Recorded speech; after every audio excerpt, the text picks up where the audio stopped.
Okay, look up. Okay, so so far 2 new concepts you've learned, but they're very simple concepts. One is you now have a use for the rule that's been on your green sheet this whole time, the derivative of an integral. Second idea we learned was that if we can calculate the value of an integral by just doing some geometry, just finding area. That's the second big concept. Third new concept for today is a rule named after a French mathematician. You want to speak French? Yeah, it does mean the hospital. That's his name. So everyone has a name, and his name is the hospital. Who knows who speaks French? I want to go to French. Say it. Would it be L prime of That's 2 points for that. Yeah, 2 points for sure. No, I like that actually. They speak French? I say l'hôpital, I think is how I was told. So l'hôpital's rule. Okay, look up. Okay, way back in September we worked on limits, and I told you I have a limit flashcard. First item on the limit flashcard is to identify, is h approaching infinity? And if yes, you're going to compare terms that are added. So we don't do that.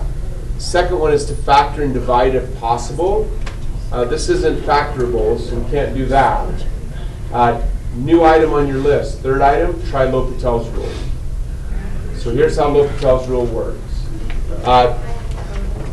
Eli grabbed a flashcard, which is really smart. Let's talk through it first before you write anything down. It will make more sense to just understand it and then record your memory. So with L'Hopital's rule, you first have to do a little test.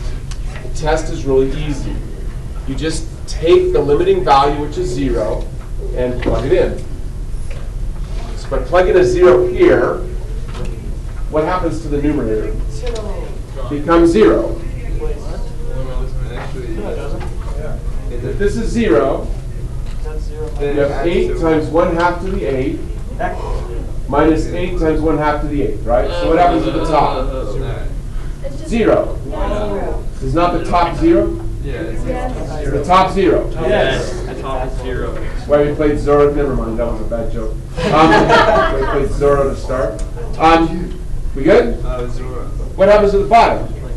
Becomes 0. You plug in h equals 0, the bottom becomes 0 as well. Please. Sorry, we don't have 0. Oh, I'll get you some. Here, we have Good job. Mike's got a whole file. Okay, I'll give you one. You gotta be careful. Wyatt, you gotta hurry a little bit because of the projector. Listen. Wyatt.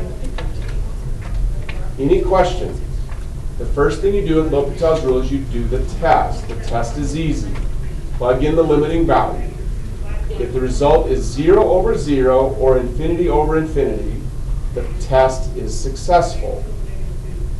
Let me repeat that. So all you do is plug in the limiting value, and I'm rushing a bit because of the projector problem. Plug in the limiting value. If you end up with 0 over 0 or infinity over infinity, it doesn't matter about positives and negatives, just either of those, the test is successful, which means you can use L'Hopital's rule. If you don't have a successful test, you don't want to use L'Hopital's rule, you get the wrong answer. So the rule only works in some cases. Question? Okay, once the test is successful, all you have to do is take the derivative of the numerator and the derivative of the bottom separately. Not the quotient rule. Just the derivative of the top all by itself, derivative of the bottom all by itself. Now, the top looks a little weird, but the derivative goes pretty fast. Because notice, this is a constant. 8 times 1/2 to the 8. 8 times 1/2 to the 8. Is that not a constant value? It's just some number. So that derivative is 0.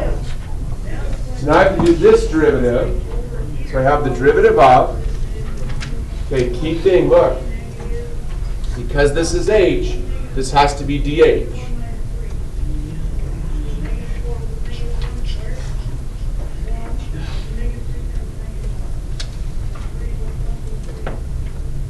So I'm taking that derivative. It's just the power rule. You've got 8 as a multiplying constant. You've got something to a number. So you bring down the 8, multiply by the something. New power is 7. And you'd have the derivative of that something.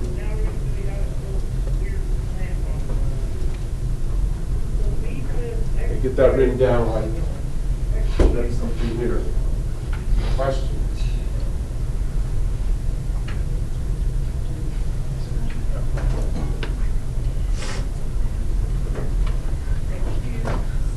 Okay.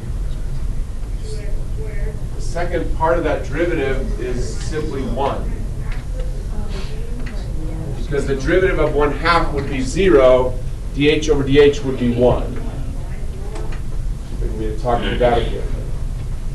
So all I have here is these two multiply together. That's 64.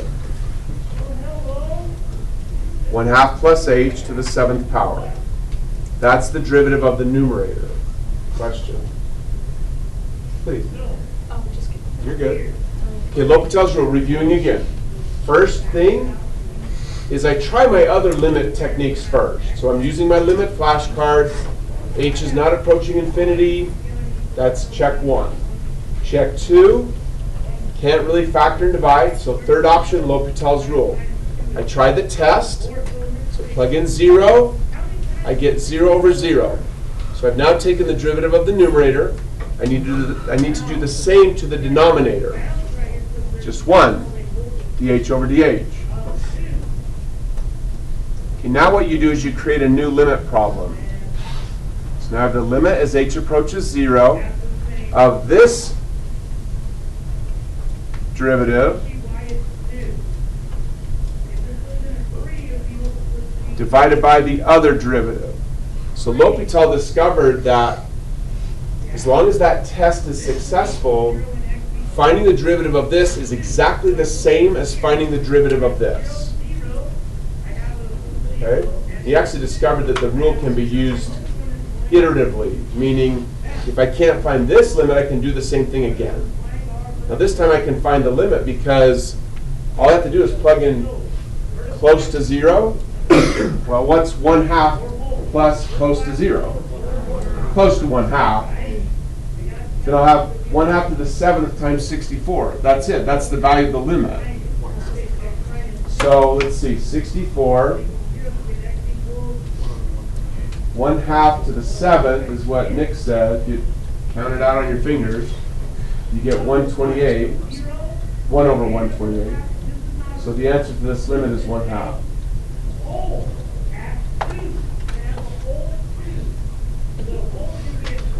L'Hopital's rule is actually a really easy test question. All you have to do is check. They're not going to tell you to use L'Hopital's rule. You have to understand that that's your option.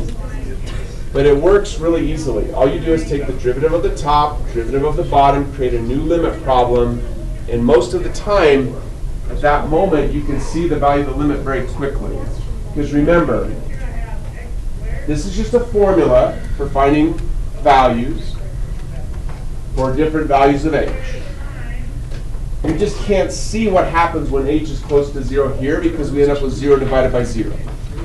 But L'Hopital's rule says this will have the same value, and that one's easy to see. Right, please. So if you use L'Hopital's rule and it doesn't have 0 over 0 or infinity over infinity, what would that be then? So hey, 2 points for Ray.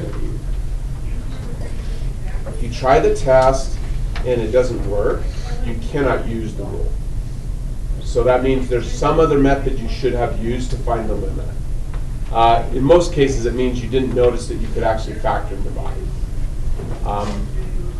So no, it's not going to always work, but if the test is successful, it will work.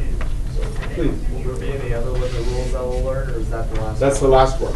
Yep, good question. So anybody else? Let's do another one.